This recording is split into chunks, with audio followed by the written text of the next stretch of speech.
Semenjak ada pembatasan kegiatan di luar rumah menjadikan siklus kehidupan bagi hampir banyak individu berantakan, termasuk jam tidurnya.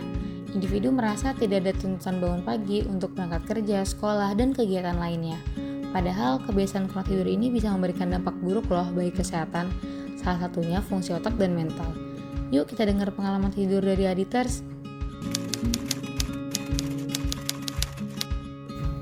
Tidur sekitar jam 10 sampai jam 12 malam. Jam 11 malam. Jadi kalau untuk jam tidur sendiri, kalau setahun ini pas pandemi udah agak teratur ya, mungkin jam 12, jam 1 itu udah bisa tidur. Tapi kalau sebelumnya pas masih sebelum pandemi, pas masih normal gitu, tidur tuh biasanya jam setengah 4, jam 4, kadang-kadang jam setengah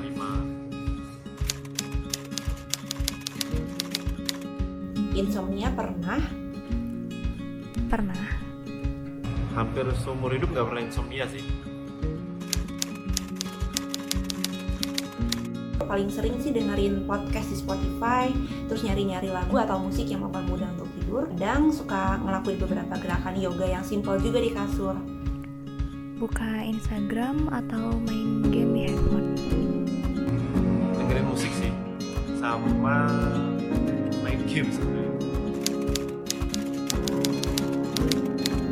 Kalau lagi kurang tidur, biasanya seharian tuh jadi malas ngapa-ngapain, gak mood, cranky, bawaannya ngantuk, terus suka jadi ada nyeri kepala juga. Ngantuk di siang hari dan badannya kerasa lelah. Kalau kurang itu sih paling kerasa di badan sih emang.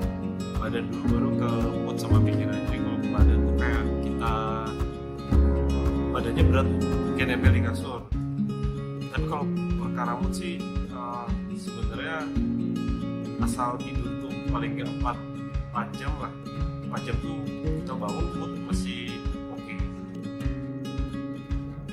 Menurut EPA, tidur adalah keadaan di mana kita sedang berada dalam state unconscious dan relaxation.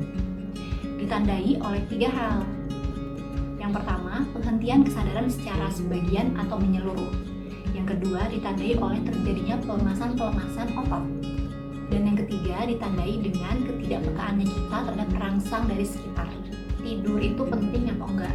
Penting nggak ya? Tapi teman-teman coba ingat-ingat dulu dari keseharian. Mungkin sering ya denger kayak jangan tidur kemalaman, jangan begadang, nggak bagus. Tidur harus cukup loh, nggak boleh kurang dari sekian jam.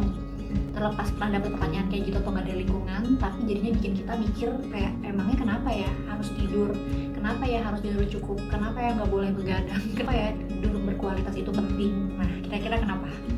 Karena ternyata memang banyak hal yang terjadi dalam tubuh kita ketika kita tidur. Tapi kali ini aku akan coba bahas beberapa supaya teman-teman punya gambaran kalau ternyata tidur cukup dan berkualitas itu penting. Ketika tidur ternyata itu merupakan kesempatan bagi otak kita melakukan self cleaning. Nah, ketika durasi tidur kita cukup, ditambah kualitas tidur juga baik, biasanya ketika bangun tuh rasanya kayak kepala lebih ringan gitu kan, karena beban-beban hidup tuh rasanya kayak terangkat atau berkurang gitu. Terus juga secara mental kita lebih siap untuk menghadapi tantangan di hari itu, biasanya menjadi lebih mudah fokus dan produktif di sepanjang hari. Lalu ketika tidur juga terjadi peningkatan hormon imunitas. Itu dia kenapa ketika bangun rasanya lebih segar, lebih fresh, dan lebih berenergi. Seperti yang tadi disampaikan di awal, ketika tidur otot-otot itu rileks dan itu merupakan kesempatan untuk repairment jaringan otot. Jadi ketika bangun-bangun rasanya pegel-pegel itu berkurang atau bahkan hilang sama sekali. Dan tidur merupakan momen untuk regenerasi sel. Itu dia kenapa saat kita bangun rasanya kita udah lebih fresh gitu ya, secara otak juga mental, untuk bisa menghadapi tantangan-tantangan di sepanjang hari. Lebih mudah fokus, keputusan yang diambil juga berdasarkan pemikiran yang rasional, juga didukung pertimbangan-pertimbangan yang matang, karena secara mental dan fisik itu support untuk melakukan proses-proses tersebut. Masa pandemi ini banyak perubahan yang terjadi termasuk di cycle tidur. Dilaporkan juga oleh survei Sleep Health pada tahun 2020 bahwa 22% orang mengalami penurunan kualitas tidur. Di keseharian aku juga sering ketemu sama klien-klien yang punya keluhan sulit tidur, ataupun teman-teman sekitar nih yang cerita kalau udah ngantuk nih, sebenarnya badannya juga udah capek banget, cuman susah banget untuk bisa ketiduran gitu. Ada juga case lain itu udah ketiduran tapi gampang banget kebangun. Jadi tidur terus tiba-tiba kebangun, terus mau tidur lagi tuh susah. Padahal sebenarnya kalau ditanya ngantuk, ya ngantuk banget. Cuma rasanya nggak tahu kenapa susah untuk bisa tertidur pulas atau sampai ke tahap deep sleep. Aditers pernah juga nggak kayak gitu?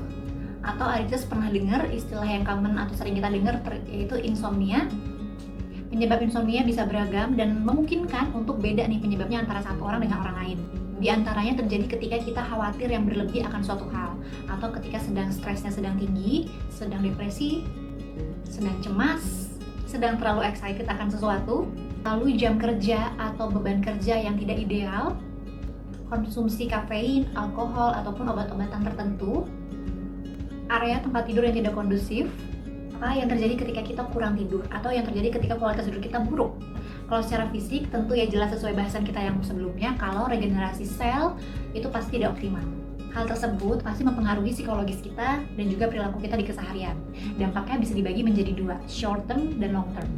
Short term biasanya bisa dilihat dari kita cenderung mudah tersinggung, mudah marah-marah, kayaknya sensi aja bawaannya sepanjang hari. Terus juga mudah lelah, terus cenderung lebih mungkin melakukan agresi. Yang long term biasanya mengarahkan pada kemungkinan mengalami depresi, stres, anxiety yang berlebih, dan juga keputusasaan. Intinya di keseharian ketika kita tuh kurang tidur, biasanya fokus kita sulit dijaga, mudah berpindah fokus, tidak selesai satu hal dengan tuntas, lalu sulit untuk memutuskan sesuatu. Jadi ada decision making yang kurang optimal. Dan satu yang paling kelihatan atau yang paling kerasa adalah mood swing, karena kemampuan kita meregulasi emosi menjadi lebih rendah. Ada 5 tips yang bisa Aditers cobain supaya punya kualitas tidur yang lebih baik. Set a sleep schedule, kapan waktu yang kita alokasikan untuk tidur, spesifiknya tidur malam, dan baiknya setiap hari sama, kurang lebih di rentang waktu tersebut. Yang kedua, miliki area tidur yang nyaman atau kondusif yang bisa membantu kita lebih cepat untuk tertidur. Ya, downtime schedule, jadi milikilah rutinitas sebelum tidur yang kayaknya tuh bikin badan lebih mudah untuk rileks, mandi air hangat, mendengarkan musik, mencium aroma-aroma yang nyaman, aromaterapi. Dihindari untuk bahas hal-hal yang stressful atau terlalu berat ketika mau tidur. Yang kelima, ini mungkin lebih kayak rambu-rambu ya, perhatikan bahwa jangan sampai olahraga berat ataupun makan itu dekat dengan waktu kita untuk tidur. Kalau dihayati, tidur itu kan sebenarnya momen dimana kita pasrah, berserah diri, benar-benar let go power sehingga kita bisa relax dan tertidur. Nah, jadi ketika ada suatu hambatan untuk bisa tertidur, berarti bisa tanya pada diri sendiri, apa sih yang sedang aku paksa untuk kontrol begitu kuat sehingga sulit untuk aku lepaskan? Apakah terlalu besar keinginanku untuk mengontrol keadaan? Apakah terlalu besar keinginanku untuk memastikan semua hal berjalan sesuai keinginan? Atau mungkin sebenarnya kita sedang tidak siap menerima hal-hal yang buruk terjadi pada kita, sehingga rasanya harus terus aware nih, jangan sampai hal itu terus terjadi, atau aduh kita terlalu takut untuk meninggalkan yang sekarang karena akan mendekati besok yang terasosiasi dengan hal yang mengancam bagi kita.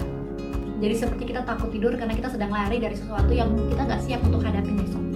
Bagi Aditers yang merasa sulit tidur atau mengalami masalah-masalah seperti yang tadi kita bicarakan, aku kebayang nggak nyamannya karena aku juga pernah punya pengalaman serupa. Hal itu nggak mudah untuk kita selesaiin sendiri. Apalagi kalau hal ini udah terjadi lama dan bertahan sampai sekarang. Tapi Aditers nggak perlu khawatir karena Aditi hadir dengan berbagai produk layanan. Salah satunya konseling yang bisa jadi alternatif pilihan untuk Aditers untuk mengenali diri, memahami apa sih sebenarnya melatar belakangi kesulitan tidur yang sedang dialami. Mau cerita sesuatu, tapi bingung mau cerita ke siapa? Come on, we are here for you.